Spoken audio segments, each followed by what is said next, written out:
السلام علیکم ناظرین، میں ہوں منصور علی خان، اپنے ڈیل چینل کے اوپر آپ کو خوش آمدید کہیں گے۔ پچھلے 12 گھنٹے کی اہم ترین خبروں کے ساتھ ایک دفعہ پھر آپ کے سامنے حاضر۔ پاکستان نے جناب چھکا مارا ہے، یہ معاملہ کیا ہے ابھی تھوڑی دیر میں یہ خوشخبری آپ کے ساتھ شیئر کریں گے۔ اس کے ساتھ ساتھ 27ویں آئینی ترمیم اور خاص طور پہ جو فوج کے اندر ہونے والی تبدیلیاں ہیں اس حوالے سے بڑی ہلچل مچی ہوئی ہے، حکومتی حلقوں کے اندر بھی اور اپوزیشن کے حلقوں کے اندر بھی۔ اس کے بارے میں بھی ڈیٹیلز آپ کے ساتھ شیئر کرتے ہیں۔ اس سے پہلے آپ سے ریکویسٹ کہ چینل کو سبسکرائب کرنا مت بھولیے، بیل آئیکن پریس کیجیے اگر آپ کو ویڈیو پسند آئے، اسے لائک اور شیئر ضرور کیجیے گا، اور نیچے کامنٹ سیکشن میں آپ کی کیا رائے ہے مختلف خبروں کے حوالے سے پلیز ہمیں کامنٹ جو ہے وہ ضرور دیا کریں۔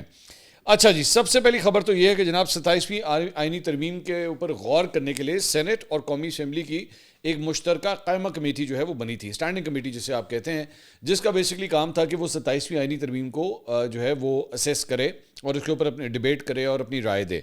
تو اس سلسلے میں مختلف جو شقیں ہیں اس حوالے سے بتایا گیا ہے جی، مسلح افواج کے سربراہوں کی تقرری سمیت مشترکہ پارلیمانی کمیٹی نے 27ویں آئینی ترمیم کے مجوزہ ڈرافٹ کو جو ہے وہ اب منظور کر لیا ہے۔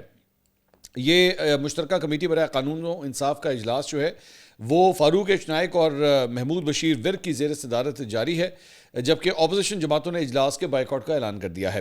کمیٹی مجوزہ 27ویں آئینی ترمیم کی شقوں کا جائزہ لینے کے بعد شق وار جو ہے وہ منظوری دے گی۔ دوسری جانب اپوزیشن جماعتوں نے کمیٹی اجلاس کے بائیکاٹ کا اعلان کر دیا۔ P T I, J you آئی، پی کے میپ اور ایم ڈبلیو ایم مجلس وحدت مسلمین کے اراکین اجلاس میں جو ہے وہ شریک نہیں ہوئے۔ اجلاس سے پہلے میڈیا سے گفتگو کرتے ہوئے فاروق ایچ نائک نے کہا کہ جی ہر جماعت کو رائے دینے کا حق حاصل ہے، آج تمام جماعتوں کی آراء کو دیکھا جائے گا، جس جماعت کی جو رائے ہوگی اس پر غور کریں گے، پوری امید ہے کہ آج اس کو حتمی شکل دے دیں گے۔ دوسری جانب جے یو آئی کے ترجمان اسلم غوری نے کہا ہے کہ جی کمیٹی برائے قانون انصاف سے جے یو آئی ممبر کو نکالنا بدترین آمریت ہے۔ کامران مرتضیٰ کا نام کمیٹی سے صرف اختلاف کے اندیشے کی بنیاد پر نکالا گیا۔ پہلی کمیٹی کے نوٹیفکیشن میں سینیٹر کامران مرتضیٰ کا نام تھا، معلوم نہیں دوسرے نوٹیفکیشن میں کس بنیاد کے اوپر نکال دیا گیا۔ اسلم غوری کا کہنا تھا کہ کمیٹی پارلیمنٹ کی پراپرٹی ہے، حکومت اسے نون لیگ کی جاگیر نہ سمجھے، جمہوریت کے نام پر آمریت کو پروان چڑھایا جا رہا ہے، پورے جمہوری نظام کو لپیٹنے کی کوشش کی جا رہی ہے۔ دوسری جانب جناب مشترکہ قانون و انصاف کمیٹی نے جو ہے جس کی میں بات کر رہا تھا، انہوں نے وفاقی آئینی عدالت کے قیام کی البتہ منظوری دے دی ہے۔ ذہن میں رکھیے گا کہ یہاں سے یہ معاملہ جو ہے اس کے بعد دوبارہ سینٹ میں اور قومی اسمبلی میں جائے گا اور پھر وہاں پہ ووٹنگ ہونی ہے۔ صرف اس کمیٹی کے اپروول کا مطلب یا منظوری کا مطلب یہ نہیں ہے کہ جناب یہ اب جو ہے وہ پاس ہو گیا بل، یہ ابھی آگے موو ہونا ہے، ابھی اس پہ بھی ووٹنگ ہونی ہے۔ خیر، تو بیسکلی 27ویں آئینی ترمیم کے سلسلے میں پارلیمنٹ کی مشترکہ کمیٹی نے آئینی عدالت کے قیام کی منظوری دی ہے۔ آئینی عدالت کی چیف جسٹس کی تقرری صدر مملکت کریں گے، اور کی گئی آئینی ترمیم کے مطابق آئینی عدالت کا سربراہ باقی ججز کی نامزدگی خود کرے گا، اور آئینی عدالت 7 ججز کے اوپر جو ہے وہ مشتمل ہوگی۔ قائمہ کمیٹی نے ججز ٹرانسفر کے حوالے سے آئینی ترمیم کی بھی منظوری دے دی ہے۔ اس ترمیم کے تحت جو جج ٹرانسفر پر رضامند نہیں ہوگا اسے ریٹائرڈ تصور کیا جائے گا، یعنی کہ آپ فارغ ہیں۔ اگر آپ کو ایک کورٹ سے دوسرے کورٹ میں ٹرانسفر کر دیا جاتا ہے اور آپ کہتے ہیں جی میں نے نہیں جانا، تو اس کے بعد آپ کی نوکری گئی اور آپ جو ہے وہ ریٹائرڈ تصور ہوں گے۔ ریٹائرڈ جج کی مراعات اور پینشن بھی جو ہے وہ انہیں اسی طرح دی جائے گی۔ اے این پی نے 27ویں آئینی ترمیم کے مسودے میں اپنی جانب سے خیبر پختونخوا کے نام سے خیبر ہٹا کر پختونخوا رکھنے کی ترمیم پیش کی ہے، اور موقف رکھا ہے کہ خیبر ضلع ہے اور دیگر صوبوں میں نام کے ساتھ ضلع کا نام جو ہے وہ نہیں لکھا جاتا۔ اجلاس میں زیر التوا مقدمات فیصلے کی مدت جو ہے 6 ماہ سے بڑھا کر 1 سال کرنے کی ترمیم بھی منظور کر لی گئی ہے۔ 1 سال تک مقدمے کی پیروی نہ ہونے پر اسے نپٹا ہوا تصور کیا جائے گا۔ ایم کیو ایم کے بلدیاتی نمائندوں کو فنڈ سے متعلق ترمیم پر اتفاق کر لیا گیا ہے۔ مشترکہ پارلیمانی کمیٹی اجلاس میں بلوچستان اسمبلی کی نشستیں بڑھانے پر بھی اتفاق کیا گیا ہے، اور بلوچستان اسمبلی کی کتنی نشستیں بڑھائی جائیں گی اس پر ابھی بات ہونا باقی ہے۔ اس کے علاوہ صدر مملکت آصف علی زرداری سے جمعیت علماء اسلام کے سربراہ مولانا فضل الرحمان کی جو ہے وہ ملاقات ہوئی ہے۔ پیپلز پارٹی کے چیئرمین بلاول بھٹو زرداری بھی اس ملاقات میں موجود تھے۔ پیپلز پارٹی ذرائع کے مطابق ملاقات میں سیاسی صورتحال اور 27ویں آئینی ترمیم کے اوپر جو ہے وہ تفصیلی گفتگو ہوئی ہے۔ بلاول بھٹو سے اس سے پہلے بھی جو ہے چند دن پہلے بھی بلاول بھٹو اور مولانا فضل الرحمان کی آپس میں جو ہے وہ ملاقات ہو چکی ہے، اور ملاقات میں طے کیا گیا ہے کہ وفاقی حکومت کو چاہیے کہ مجوزہ آئینی ترمیم پر اتفاق رائے منظور کرائے۔ اس پر اتفاق ہوا کہ مشاورت کا عمل جاری رکھا جائے گا، اگر ضرورت پڑی تو پارلیمانی کمیٹی بنانے کی تجویز بھی جو ہے وہ دی جائے گی۔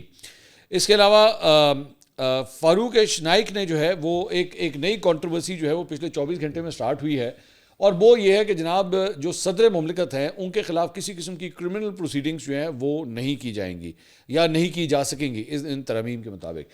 لیکن جو تجاویز دی گئی تھیں، اگر آپ کو یاد ہو میں نے آپ کو ایک ویلاگ میں بتایا تھا کہ یہ بیسیکلی سجیشنز کے طور پہ جو ہے یہ چیزیں آتی ہیں، اس میں سے چند سجیشنز اپروو ہوتی ہیں اور چند نہیں ہوتی۔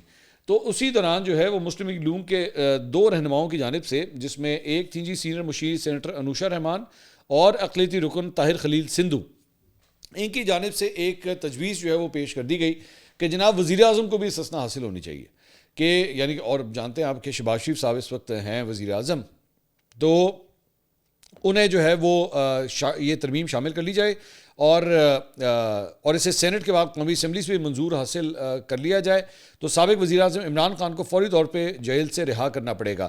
ایکچولی یہ معاملہ یہ کہ یہ صرف مطلب سرونگ پرائم منسٹر نہیں، ایون آفٹر دیٹ آلسو فاروق نائک صاحب جو اس جو کمیٹی کے چیئرمین ہیں، انہوں نے کہا کہ جی اس کہ مسلم لیگ نون کے دو ارکان نے آئین کی دفعہ 248 میں ترمیم کے لیے اضافہ پیش کیا ہے کہ صدر مملکت کی طرح وزیر اعظم کو بھی عمر بھر کے لیے فوجداری کارروائی کے خلاف تحفظ فراہم کر دیا جائے.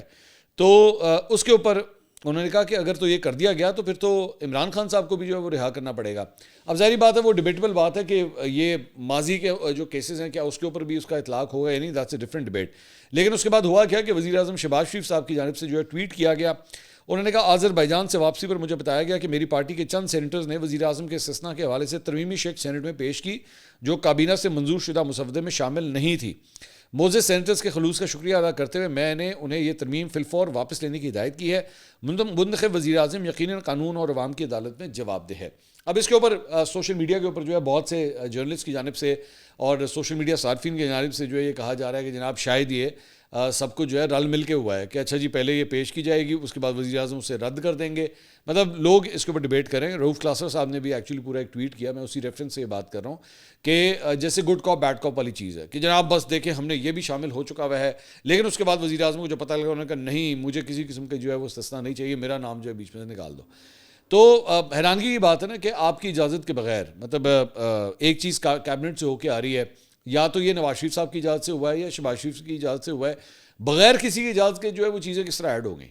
سب سے بڑا سوال یہ ہے نا، مطلب یہ کوئی جو فارمولا ہے وہ سمجھ ہی نہیں آتا کہ ہاؤ از دیٹ پاسبل. لیکن بہرحال اب شہباز شریف صاحب نے کہا کہ جی میرا نام جو ہے وہ بیچ میں ڈالنے کی ضرورت نہیں ہے.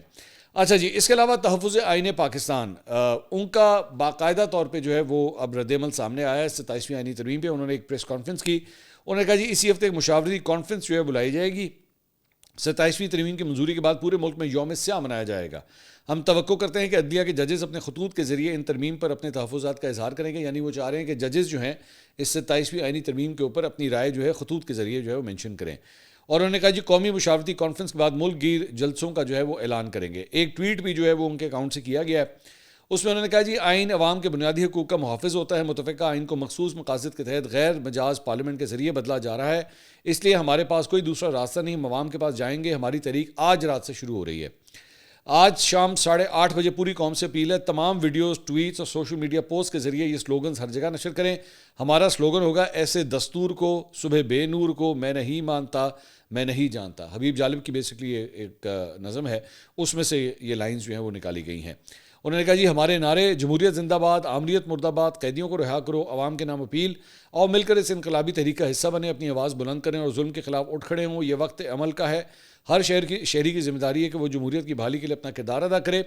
آج شام 8:30 بجے ہر پلیٹ فارم پر اپنی موجودگی درج کروائیں. ہم سب مل کر 27ویں ترمیم کے خلاف اپنی آواز بلند کریں گے. آمریت کے خاتمے کے لیے، جمہوریت کی فتح کے لیے، بے گناہ قیدیوں کی رہائی کے لیے. آمریت مرد آباد، جمہوریت زندہ باد، سیاسی قیدیوں کو رہا کرو. اچھا میں ویسے ایک بات آپ کے ساتھ شیئر کرنا چاہتا ہوں. یہ بیسکلی یہ نیا کام جو شروع ہوا ہے نا، یہ پی ٹی آئی کی طرف سے سٹارٹ ہوا ہے کہ جناب آپ جو ہے نا باہر نہیں آ سکتے، چھت پہ چڑھ جائیں. چھت پہ چڑھ جائیں اور وہاں پہ جا کے جو ہے نا وہ نعرے مارنا شروع کر دیں. وہاں پہ جا کے آپ اپنی ویڈیو بنانا شروع کر دیں. آپ سوشل میڈیا کے اوپر ٹویٹ کرنا شروع کر دیں. فیس بک کے اوپر اسٹیٹس لکھنا شروع کر دیں. اور اگر اور کچھ نہیں کر سکتے تو دل میں گھر میں بیٹھ کے جو ہے وہ آپ ان کو برا بھلا کہنا شروع کر دیں. یہ آئی ڈونٹ نو یہ کس کا آئیڈیا تھا. اور یہ تحریک تحفظ آئین پاکستان والے بھی جو ہے اب یہی بیسکلی وہی فارمولا جو ہے وہ اپنا رہے ہیں. میں نہیں جانتا کہ یہ بے وقوفی کے عنصر میں آ رہا ہے یا یہ ایک ڈیلیبریٹ اٹیمپٹ ہے. دونوں ذہن میں رکھیے گا. میں کوئی اپنی واضح اس کے اوپر جو ہے میں رائے صرف محدود رکھ رہا ہوں، میں ابھی ایگزیکٹلی نہیں دے رہا. لیکن یہ جس قسم کا بھی یہ ہے، مطلب یہ جس قسم کا بھی آئیڈیا ہے، یہ بیسکلی صرف اور صرف ایک طریقہ کار یہ ہے کہ کاغذوں میں یہ لکھ دیا جائے کہ بھجن اسی بھی احتجاج کیتا سی، ہم نے بھی رجسٹ کیا تھا. آپ کے خیال میں مطلب اگر اس قسم کی چیز فار ایگزامپل، چلے میں ظاہری بات ہے میں کسی کو پرووک نہیں کر رہا، لیکن احتجاج اس طرح نہیں ہوتے میرے بھائی. احتجاج اس طرح نہیں ہوتا. بنگلہ دیش آپ کے سامنے ہے, سری لنکا آپ کے سامنے ہے, ان تمام ممالک کے اندر ہم نے سب کچھ دیکھا کہ لوگوں نے جب اس طرح احتجاج کیے تو سڑکوں کے اوپر آ کے انہوں نے احتجاج کیے. سو بیسکلی آپ کا احتجاج کرنے کا مجھے لگ رہا ہے موڈ ہی نہیں ہے. آپ ٹھیک ہے اس کو پریس کانفرنسوں کے ذریعے تھوڑے بہت مطلب 5-6 بندے بیٹھ گئے, میڈیا کے آگے ذرا ٹاک ہو گئی, پارلیمنٹ کے باہر آپ کے رہنماؤں کو کسی نے روک لیا تو ان کے سامنے آپ نے کہہ دیا کہ دیکھیں بڑی زیادتی ہے جناب, ہم نہیں مانتے, یہ بڑا غلط ہو رہا ہے, بڑا غلط. اس کے علاوہ آپ نے کیا کرنا ہے؟ اس کے علاوہ کچھ کرنا ہے آپ نے؟ کچھ بھی نہیں. That's it. سو دوبارہ جس طرح ماضی میں یہ تحفظ آئین پاکستان, تحریک تحفظ آئین پاکستان ماضی میں بھی جو ہے وہ جلد سے جلوس کر چکی ہے, پھونکے جلد سے, کچھ نہیں تھا ان کے اندر, ایمی ٹائم بھی ضائع کیا, مجھے نہیں پتا پیسہ کس کا تھا لیکن پیسہ بھی ضائع کیا اور ٹائم بھی ضائع کیا, کچھ بھی نہیں ہے.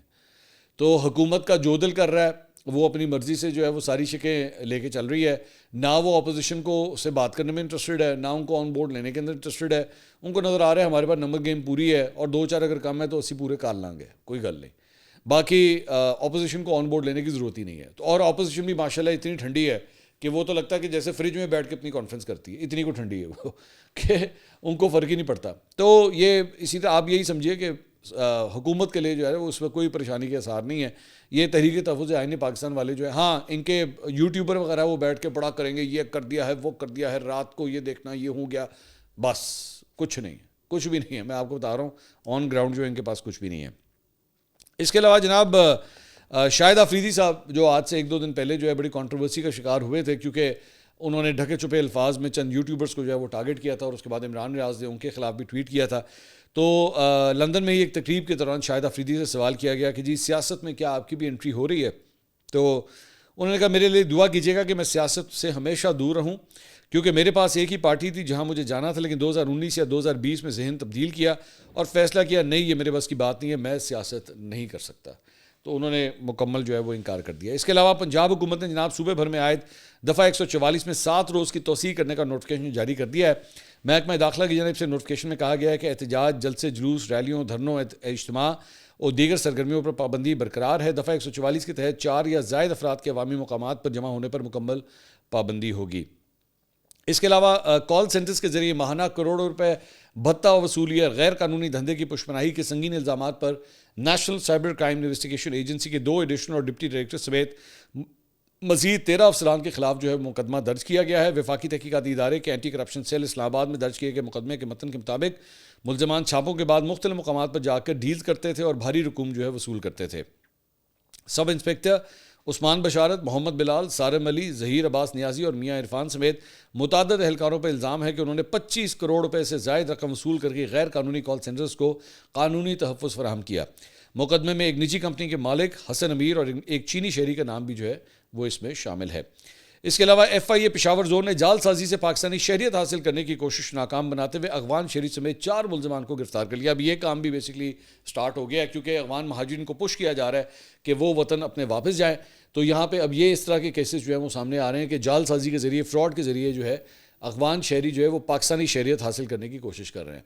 تو یہ بیسکلی ایک گروپ تھا جسے بیسکلی پکڑا گیا ہے اور بتایا گیا کہ گرفتار ملزمان میں جو ہے وہ صدیق اللہ, سمیع اللہ, فیاض خان اور یونس خان شامل ہیں. گرفتار افغان شہری صدیق اللہ جعلی دستاویزات کے ذریعے پاکستانی شہریت جو ہے وہ حاصل کرنے کی کوشش کر رہا تھا. اس کے علاوہ جناب جو ہمارا پاکستانی دفتر خارجہ ہے انہوں نے پاک افغان مذاکرات کے حوالے سے بڑا ایک تفصیلی بڑا لمبا بیان ہے جو انہوں نے جاری کیا ہے. میں اس کا تھوڑا سا صرف کرکس جو ہے وہ میں آپ کو بتا دیتا ہوں. انہوں نے کہا کہ جی طالبان حکومت جو ہے وہ ٹی ٹی پی, فتنۃ الخوارج اور بی ایل اے کے دہشت گردوں کو پناہ گزین ظاہر کرنے کی کوشش کر رہی ہے, لیکن یہ انسانی یا پناہ گزینوں کا معاملہ نہیں ہے بلکہ دہشت گردوں کو پناہ گزین بنا کر پیش کرنے کا ایک فریب ہے. اور انہوں نے کہا ساتھ ساتھ یہی بھی کہا ہے کہ جی ہمارا مطلب وہی طالبان کے ساتھ بیسکلی ایشو وہی ہے کہ یہ لوگ جو ہے وہ دہشت گردی کو وہاں پہ پروموٹ بھی کرتے ہیں, سپورٹ بھی کرتے ہیں, ہر قسم کی جو ہے انہیں صرف اور صرف بیانیے کے حوالے سے بھی سپورٹ کرتے ہیں, صرف اسلحے وغیرہ کے حوالے سے نہیں, بیانیے کے حوالے سے بھی سپورٹ کرتے ہیں. لیکن پاکستان سے کے ساتھ جب گفتگو کرتے ہیں وہ کہتے ہیں یہ آپ کا مسئلہ ہے, آپ جانیں اور آپ کا کام جانیں. اچھا جی, اس کے علاوہ جو پاکستان نے جناب اب چھکا مارا ہے, ذرا اس طرف آ جائیے. تو خبر یہ ہے کہ جناب پاکستان نے 6ٹھی بار ہانگ کانگ سکسز کا ٹائٹل جو ہے وہ اپنے نام کیا. یہ ذہن میں رکھیے گا کہ اس یہ ہانگ کانگ سکسز کے اندر جو ہے وہ انڈیا کی ٹیم بھی وہاں پہ شامل تھی اور بھی ساؤتھ افریقہ کی ٹیمیں بھی شامل تھیں، مطلب اچھی خاصی وہاں پہ ٹیمیں آئی ہوئی تھی، لیکن پاکستان نے جو ہے وہ ان کو شکست دی ہے اور فائنل جو اپنے نام کے فائنل کا مقابلہ جو ہے وہ ان کا کویت کے ساتھ ہوا انٹرسٹنگلی، جس میں پاکستان نے کویت کو 43 رن سے شکست دی تھی۔ قومی ٹیم سب سے زیادہ مرتبہ ہانگ کانگ سکسز جیتنے والی جو ہے اب ٹیم بن گئی، 6 دفعہ یہ اب سکسز 6 چھکے یعنی پاکستان جو ہے وہ اب جیتنے میں کامیاب ہو چکا ہے۔ فائنل میں کویت نے ٹاس جیت کر پاکستان کو پہلے بیٹنگ کرنے کی دعوت دی، پاکستان نے مقررہ 6 اوورز میں 3 وکٹوں کے نقصان پر 135 رنز بنائے۔ کپتان عباس افریدی 52 رنز بنا کر ریٹائرڈ ہوئے، عبدالصمد 42، خواجہ نافع 22 اور شاہد عزیر بغیر کوئی رن بنائے جو ہے وہ آؤٹ ہو گئے، اور اس طرح جو ہے وہ پاکستان نے یہ جو سکسرز کا کرکٹ سکسرز کا ہانگ کانگ کرکٹ سکسرز کا جو ٹائٹل تھا وہ اپنے نام کیا ہے۔ اس کے علاوہ جناب ایک نیا کرکٹ کے اندر ورلڈ ریکارڈ بنا ہے اور وہ میں آپ کے ساتھ شیئر کرنا چاہوں گا۔ ان کا نام ہے جناب آکاش کمار چودھری۔ تو یہ بیسکلی فرسٹ کلاس کرکٹر ہیں انڈیا کے، اور آپ نے 6 چھکے تو کئی دفعہ سنے ہوں گے، روی شاستری کے آپ نے سنے ہوں گے، یوراج سنگھ کے آپ نے سنے ہوں گے، لیکن انہوں نے جو ریکارڈ بنایا ہے وہ بڑا ہی ایک منفرد ریکارڈ ہے، اور وہ ریکارڈ کیا ہے کہ انہوں نے جناب 8 بالوں کے اوپر 8 چھکے لگائے ہیں۔ یہ ایک منفرد ریکارڈ جو ہے انہوں نے بنایا ہے، اور 25 سال ان کی عمر ہے۔ آکاش کمار چودھری میگھالیہ کی جانب سے جو ہے یہ ان کی ٹیم ہے جہاں سے وہ کھیلتے تھے، اور صرف یہ نہیں بلکہ انہوں نے ورلڈ ریکارڈ بنایا ہے فاسٹسٹ 50 کا، وہ بھی اس کے اندر جو ہے، اور یہ Ranji trophy plate group clash تھا جس کے اندر اروناچل پردیش کے خلاف یہ وہاں پہ رانجی ٹرافی کا یہ میچ ہو رہا تھا، اور اس کے اندر انہوں نے 11 بالوں کے اوپر جو ہے وہ ہاف سینچری سکور کی ہے، صرف 11 گیندوں کے اوپر۔ تو یہ فرسٹ کلاس کا اٹ سیلف جو ہے وہ اپنا ایک ریکارڈ ہے، اور اس سے پہلے انگلینڈ کے وین وائٹ جو ہیں ان کے پاس یہ ریکارڈ تھا جب انہوں نے 12 گیندوں کے اوپر لیسٹرشائر اگینسٹ ایسیکس 2012 کا ریکارڈ تھا 12 گیندوں کا، انہوں نے 11 گیندوں کے اندر جو ہے وہ یہ ریکارڈ بنایا ہے۔ 8ویں نمبر کے اوپر یہ آئے تھے بیٹنگ کرنے کے لیے، اور وہاں پہ انہوں نے یہ 8 چھکے لگائے ہیں۔ 6 اوور جو ہے وہ انہوں نے ایک اوور میں تو 6 چھکے لگائے ہی، لیکن اس کے علاوہ اس سے پہلے ایک چھکا لگایا ہوا تھا، پھر 6 چھکے لگائے، اور اس کے اگلے اوور کے اندر بھی ایک چھکا جو ہے وہ اس طرح جو ہے انہوں نے یہ لگانے میں کامیاب ہوئے ہیں۔ تو یہ انہوں نے جناب یہ ریکارڈ جو ہے وہ بنایا ہے۔ سو دس از کوائٹ شاکنگ، میں نے پہلی دفعہ یہ بات سنی کہ اس طرح ہوا ہے۔ اس کے علاوہ کرکٹ کے میدان سے ایک اور خبر یہ ہے کہ بھارتی کرکٹ بورڈ کے سیکرٹری دیوجیت سائکیا نے تصدیق کی ہے کہ ان کی پاکستان کرکٹ بورڈ کے سربراہ محسن نقوی سے ملاقات ہو گئی ہے، اور ایشیا کپ ٹرافی کا معاملہ جلد حل کر لیا جائے گا۔ محسن نقوی جمعے کے روز آخری لمحات میں دبئی پہنچے تاکہ آئی سی سی میٹنگ میں شرکت کر سکیں، اور اسی دوران ایشیا کپ ٹرافی کا معاملہ جو ہے وہ اٹھایا گیا ہے۔ اب بیسکلی ہو یہ رہا ہے کہ آئی سی سی نے جو ہے اس کو وہ کوشش کر رہے ہیں کہ میڈیٹ کر کے اور بیک ڈور رابطوں کے ذریعے جو ہے اس مسئلے کو کسی طرح حل کر لیا جائے۔ انڈیا ضد رہا ہے اس بات کے اوپر کہ جناب وہ محسن نقوی صاحب سے ایشیا کپ کی ٹرافی نہیں لے گا، اور محسن نقوی صاحب کہتے ہیں کہ آئی سی سی میں ایشین کرکٹ کونسل کا پریزیڈنٹ میں ہوں، میں ہی اس کے اندر چیف گیسٹ ہوں، اگر آپ نے لینی ہے ٹرافی تو آپ کو مجھ سے ہی لینی پڑے گی ورنہ آپ کو نہیں ملے گی۔ تو یہ معاملہ جو ہے پھنسا ہوا ہے، اب یہ آئی سی سی کے اندر معاملہ گیا ہے، دیکھیں اس پہ کیا ہوتا ہے۔ اس کے علاوہ جناب بھارتی ایئر فورس جو ہے وہ 12 سے 14 نومبر کے درمیان جو ہے ایک اور ایکسرسائزز جو ہیں وہ کرنے جا رہی ہیں، اور اس سے پہلے بھی وہ آلریڈی وہ ایکسرسائزز کر رہی تھیں جو تقریباً کوئی 14 دن تک جاری رہی ہیں۔ اب یہ ایک اور ایکسرسائزز جو ہیں وہ یہ سامنے آئی ہیں، اور اس میں یہ بتایا جا رہا ہے کہ میں اس ایریا کو اگر یہ آپ کو سامنے آپ کے ڈیفائن کر سکوں تو اس سے آپ کو میپ کے اندر جو ہے وہ کافی حد تک آئیڈیا ہو جائے گا، اور یہ ندن سیکٹر ہے جہاں پہ یہ ایکسرسائزز کی جائیں گی 12 سے 14 نومبر کے درمیان، اور یہ وہ علاقہ ہے جو بیسکلی جو آزاد جموں کشمیر کا ایریا بنتا ہے، یہ اس ایریا کے اندر اور پنجاب کے اندر، مطلب یہ اس ایریا وہ دیکھیے اگر آپ چندی گڑھ اور جو مقبوضہ کشمیر ہے آزاد کشمیر کے بالکل سامنے مقبوضہ کشمیر اور سینٹرل پنجاب چندی گڑھ کا ایریا، وہاں پہ بیسکلی یہ ایئر سپیس جو ہے وہ ریزرو کی گئی ہے۔ 12 نومبر کو 4:30 بجے شروع ہوگی اور 14 نومبر کو 6:30 بجے تک جو ہے یہ جاری رہیں گی، جس دوران انڈین ایئر فورس جو ہے وہ یہ ساری ایکسرسائزز کرنے لگی ہے۔ اگلی ویڈیو میں آپ سے دوبارہ ملاقات ہوگی۔ اللہ حافظ۔